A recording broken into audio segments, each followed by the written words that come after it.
Macam ni lah rupa Google Pixel 9a. Belakang kamera dah tak ada bump, tepi bersegi, and size dia sangat ngam-ngam untuk tangan yang kecil macam aku. And bila boot up ada logo Google sebab dia buat dari Google itself. Korang bayangkan Google yang buat hardware, yang buat software tu, search engine dia pun buat phone juga. Ini Google Pixel 9a, telefon Google yang paling latest, dah ada dekat tangan aku. So untuk kali ni aku dapat warna pink. So basically ini dia kira macam a budget version lah. Kalau nak kata dalam macam kalau iPhone kan 16e kan, untuk Google Pixel dia pun ada version dia yang tersendiri, Google Pixel 9a. So basically ni phone, ini pula casing dia, nampak sangat comel. And macam biasa aku nak buat first impression, and aku nak ajak korang unboxing dengan aku. Untuk Google Pixel punya kotak dia unik sikit tau. So korang kena buka dua macam ni. Dia macam ada switch, bukan switch lah, dia macam dia unik cara unboxing dia macam ni. Lepas tu wah. Yap. Dah macam ni. Bila dah jadi macam ni, korang just slide ke tepi. Dia bukan atas bawah, dia slide ke tepi. Dia akan nampak macam ni.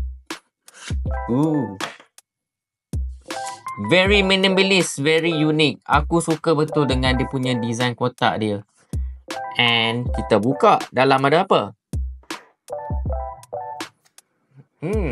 Unik.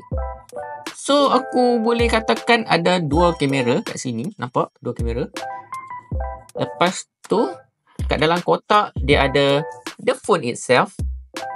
Lepas tu kita ada manual. Okay, manual. Tengok manual ada apa. Kita ada okay. And korang akan dapat wire. No charger of course. Dia sebab kita nak jimat alam sekitar. Sebab kita pun kat rumah kita dah banyak gila plug dah. So korang akan dapat USB Type-C kat sini. And this is the phone itself. Tengok, depan, tepi, belakang.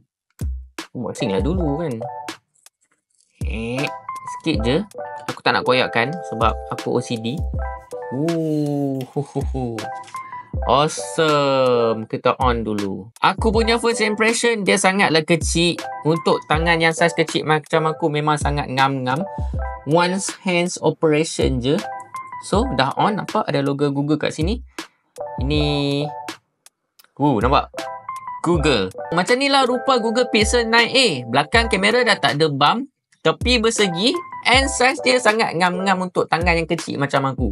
And bila boot up ada logo Google sebab dia buat dari Google itself. Korang bayangkan Google yang buat hardware, yang buat software tu, search engine dia pun buat phone juga.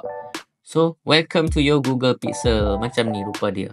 Dia punya bezel dia agak besar tapi menarik. Everything seems so symmetry. Okay, next, moving on, kita nak unbox dia punya silicone case dia pula. Basically macam ni lah rupa dia bila on. Apa yang aku notice, dia punya bezel dia sangat tebal, tapi walaupun tebal dia looks good and unique betul. Korang tengok.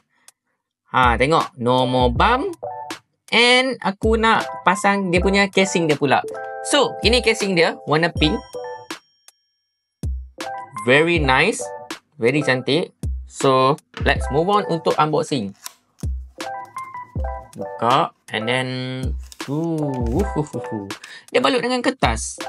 Nice, sebab macam phone brand lain ada yang balut pakai plastik. Dia mau untuk environmental friendly. So, nice. Ini dah casing dia, warna pink dia. Mula-mula aku ingat dia macam ada rubbery texture tau, yang mana bila kena habuk tu dia melekat. But untuk kali ni dia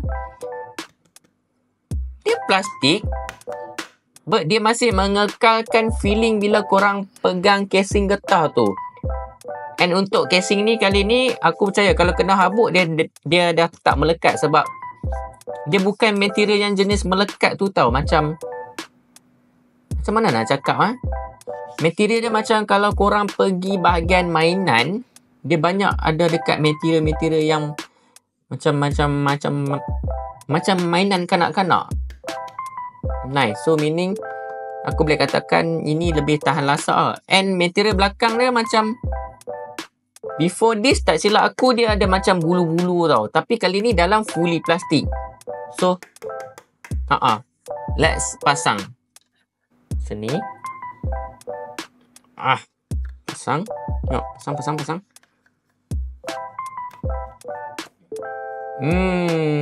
Awesome. So, macam ni lah rupanya bila aku dah pasang. Nampak? So, casing dia lebih dekat skrin. So, meaning kalau korang letak phone korang face down, dia tak calahkan skrin. Ini pula dari depan, tepi, bawah. Nampak? So, macam ni lah aku punya the first impression. Sangat selesa untuk dipegang. So, macam ni lah kamera dia rupa. Nice tak? Macam biasa, from time to time aku akan buat review dengan phone ni and aku akan pakai. So, kalau korang ada soalan nak tanya, jangan lupa komen. Stay tuned for more.